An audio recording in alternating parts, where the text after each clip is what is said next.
Salut les gars! Salut! Bienvenue sur musculationprésidence.com, c'est Étienne. Ici Charles. Et sur musculationprésidence.com, il y a deux entraîneurs diplômés en kinésiologie qui vous donnent des conseils scientifiques de musculation pour prendre la masse plus vite, au naturel. Et sur musculationprésidence.com, on répond à vos questions de musculation. Absolument. On vous donne des trucs de musculation au gym. Et puis, des fois, on vous donne d'autres conseils comme ça au hasard. Aujourd'hui, on a une question de musculation, mais avant, on a un petit nombre d'annonces. Ouais? T'as-tu On voulait pas parler du Facebook? On peut parler du Facebook, vas-y donc. On voulait dire qu'on vous remerciait, dans le fond, d'avoir cliqué j'aime sur Facebook ces dernières semaines, ces derniers mois, dans la toute dernière vie. Et ça fait en sorte qu'il y a plein de monde qui aime notre page Facebook, puis on est pas mal fiers de ça. Très content aussi. Ouais. Merci à tout le monde. Et d'ailleurs, si vous ne le savez pas, on a un cadeau spécial sur la page Facebook. C'est marqué sur l'onglet Gros bras. Vous pouvez cliquer dessus et vous avez un offre spéciale pour voir une vidéo spéciale. Qui est gratuit en passant. Qui est gratuit en passant. Donc, si vous n'êtes toujours pas membre de notre page Facebook, vous pouvez aller voir ça sur la page musculationprisemasse.com. Vous allez la trouver. Cliquez sur l'onglet Gros bras, puis vous allez avoir... Des gros bras. Yeah, c'est pas beau. Ouais. Autre chose, cette semaine, on a en vente la collection de 3 DVD des 101 secrets de musculation des 37 meilleurs entraîneurs au monde pour devenir plus fort et plus musclé. Ça, c'est tous des petits trucs de musculation au gym avec Charles et moi où on te montre comment mieux faire tes exercices, des petits twists, les affaires que tu apprends dans le vestiaire, genre, mais que ça prend comme 15 ans de monter un répertoire, mais là, tu vas en avoir plus que 101. En fait, il y en a plus que 101 dedans parce qu'on a perdu le compte en les faisant. Fait qu'on a mis en masse pour être sûr qu'il y en a au moins 101. Puis, c'est des petits trucs, dans le fond, qui vont faire que chaque exercice, chaque série, chaque répétition va payer plus pour te faire prendre la masse quand tu t'entraînes. C'est clair. Écoutez, il y a une formation que je donne ce soir. Il y a une formation également jeudi soir et samedi matin. Et là, à ce moment-là, le nom de la formation, c'est les exercices, dans le fond, d'abdos qui vont vous permettre d'avoir les abdos forts et puissants comme les gars qui combattent au UFC. C'est des exercices spéciaux. Et si vous aimez ma formation et que vous aimez ce genre de petits trucs-là, et également, on va en donner d'autres dans nos chroniques de mercredi et vendredi cette semaine. Si vous aimez ça, ces genres de conseils-là, directement appliqués à vos exercices d'entraînement, bien, il y en a 101 dans les 101 secrets, puis c'est les 101 meilleurs qu'on a mis là-dedans. Donc, ça vaut vraiment le détour. Mais Zan, tu veux-tu nous dire un peu de quoi tu vas parler dans la formation? Oui, absolument. Dans la formation, ce soir, jeudi et samedi, ça, dans le fond, vous allez apprendre notamment comment entraîner tes abdos pour augmenter la force de tes coups de poing. Donc, j'aime ça, ouais. Ouais, pas pire. Ouais. Ça entraîne à la violence un petit peu, mais qu'est-ce que tu veux? Numéro 2, un exercice spécial de lutteur pour réussir à envoyer n'importe quel gars au sol. Donc, vous allez voir ça. En passant, Georges Saint-Pierre, c'est pour être le meilleur, je pense, du UFC pour faire les takedowns, envoyer les adversaires au sol. Puis, je vais vous montrer l'exercice associé à ça. Et vous allez aussi apprendre le truc pour rendre ton tronc solide comme du fer et découper tes abdos rapidement. Donc, on le sait, quand on regarde ces gars-là, bien, ils ont les abdos découpés. Donc, je vous donne les exercices qu'ils utilisent. Ça va être intéressant. Pas pire? OK, on va y aller avec la question d'Alexandre de Montréal, 21 ans, membre avec nous. Merci beaucoup, Alexandre. Alexandre s'entraîne en musculation depuis 2 ans, mesure 6 pieds 1, pèse 182 livres et a 15 de gras. C'est le genre de gars que tu appelles monsieur, right? Right. Fait que monsieur Alexandre nous dit bonjour. J'aimerais savoir ce que vous pensez de la méthode d'entraînement CrossFit. Plusieurs de mes amis en font et ils ont pris beaucoup de muscles en très peu de temps. Merci d'avance. Question super intéressante, Alexandre. Puis effectivement, je pense qu'il y en a une copie pour toi. Effectivement, ça devient de plus en plus populaire, le CrossFit. Ouais. Puis moi, j'aurais peut-être un point à dire sur 2 points, en fait. Pourquoi on voit ces gens-là, on voit ces gens-là prendre du muscle comme ça. On a l'impression qu'ils prennent du muscle comme ça. Puis peut-être un petit point à faire attention si vous essayez le CrossFit à un moment donné. À un moment donné, tu me laisses-tu aller? Vas-y. On va dire les points et les contre, les pour et les contre plutôt. Peut-être pour les membres après. OK. Fait que moi, dans le fond, là, Alexandre, tu vois des gars essayer du CrossFit, puis tu dis qu'ils ont pris beaucoup de muscles en très peu de temps. Moi, ce que je remarque chez les gens qui se mettent au CrossFit, c'est que ce qu'ils ont plutôt tendance à faire, c'est coter.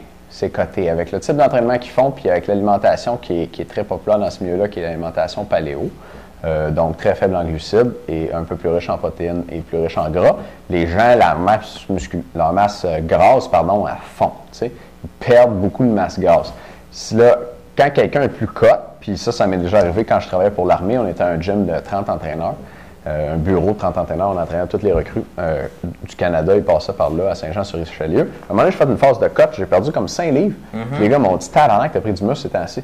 Ben non, je suis plus léger. Fait que, puis j'avais probablement pas pris de muscle pendant ma phase de découpage, mais ce qui arrivait, c'est qu'on voyait mieux mes muscles. Fait que je pense que c'est ça qui arrive avec le monde qui se met à faire du CrossFit, les gars aussi.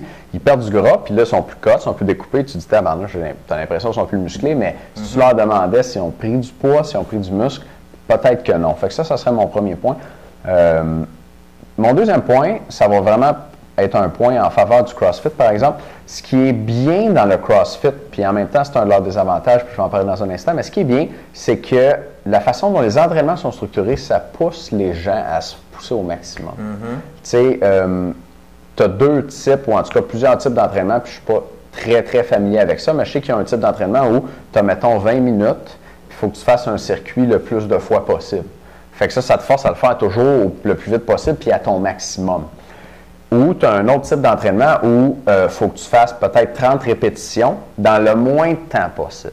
Fait que là aussi, ça te pousse à aller à ton max. Puis la dernière fois que tu as fait cet exercice-là, mettons, tu as fait tes 30 répétitions en 50 secondes, là, tu as le goût de les faire en 45. Fait que tu as une grosse motivation pour te dépasser. Puis tout le monde autour fait la même chose. Tu as donc un aspect compétition et cohésion sociale, si on veut, effet d'esprit d'équipe, là, qui te motive à te pousser au max. Ce qui n'est pas toujours le cas au gym. Au gym, quand tu t'entraînes tout seul, tu te dis, je vais faire une série de 10, fais ta série de 10, pousse, j'ai travaillé, tu sais. C'est pas la même chose que, tu sais, je viens de battre mon record de 15 secondes, j'ai la langue à terre, puis je pense faire une crise cardiaque. Si tu pouvais te pousser aussi fort par toi-même au gym, tu aurais un stimulus aussi puissant que tu aurais en CrossFit. Donc, c'est pas nécessairement le type d'entraînement qui est magique, à mon avis, mais c'est que les gens qui font du CrossFit, ils ont tendance à se pousser plus fort. Et c'est le désavantage. À cause de ça, il y a beaucoup de blessures en CrossFit. Tout le monde que je connais qui fait du CrossFit, c'est déjà blessé. Ça ne veut pas dire que tout le monde se blesse, là, mais ça commence à faire beaucoup de monde. Puis justement, je pense qu'à cause de la mentalité de on se dépasse, on en fait toujours plus. Ouais, il y a beaucoup de blessures en CrossFit. Puis c'est pas approprié, à mon avis, pour les gens qui commencent, qui sont pas en forme. Les blessures les plus graves que j'ai vues, c'est des gens qui sont rentrés dans un CrossFit, ne faisaient pas d'exercice, puis là, ils se sont fait comme rincer, puis ils sont sortis là avec des blessures là, qui ont duré plusieurs mois. Et même pour les gens qui ont l'expérience, à un moment donné, à force d'en faire, puis de s'entraîner 4, 5, 6 jours semaine, les blessures finissent par sortir. Puis il y a certaines personnes, particulièrement les personnes qui ont mal dans le dos quand ils font des abdominaux, peut-être que vous reconnaissez. À ce moment-là, ces personnes-là, il y a certains exercices qu'ils ne peuvent pas faire où il y a vraiment un travail de réhabilitation sur leur posture à faire avant d'être en mesure de faire, par exemple, du deadlift, du squat et de ne pas avoir mal dans le dos ou de se mettre à risque. Et ces personnes-là, s'ils ne le savent pas puis ils s'en vont faire ces mouvements-là au CrossFit, à ce moment-là, ils se mettent à risque. Puis moi, comme entraîneur personnel, c'est un faible pourcentage de ma clientèle, mais quand je tombe avec ces personnes-là, je n'ai pas le choix, je dois modifier mon programme d'entraînement. Effectivement, puis c'est je pense pas que c'est ce qu'on voit vraiment dans un gym de CrossFit. Encore une fois, je ne suis pas la personne la plus connaissante là-dessus, mais j'ai jamais entendu dire que ça se faisait. Ouais. OK, donc, CrossFit, des points positifs, des points négatifs. Je prétends pas avoir fait le tour de la question. Puis encore une fois, je suis pas pas entraîneur de CrossFit, puis je ne sais pas exactement de quoi ils retournent. Mais c'est sûr qu'ils ont des avantages pour ce qui est de la prise de masse, ils se poussent au maximum, ça c'est sûr. Puis c'est important de se pousser au maximum. Fait que ce que tu peux retenir, Alexandre, c'est quand toi tu t'entraînes, pousse-toi au maximum. T'sais. Puis utilise des techniques qui te permettent de te pousser au maximum, puis qui t'assurent d'aller chercher le stimulus le plus fort que tu peux. Puis d'ailleurs, ça tombe bien, avoir une belle plug, là, mais dans nos 101 secrets, il y en a plein. Fait que dans un instant, pour les membres, Charles, tu vas moi, dire, plein d'avantages, plein d'inconvénients encore. Okay. On n'est pas encore couvert, donc si vous voulez savoir ça, je vous dis ça après la pause. Cool, après la pause. Les membres, on se voit dans un instant. Les autres, bonne fin de journée, à demain. Salut.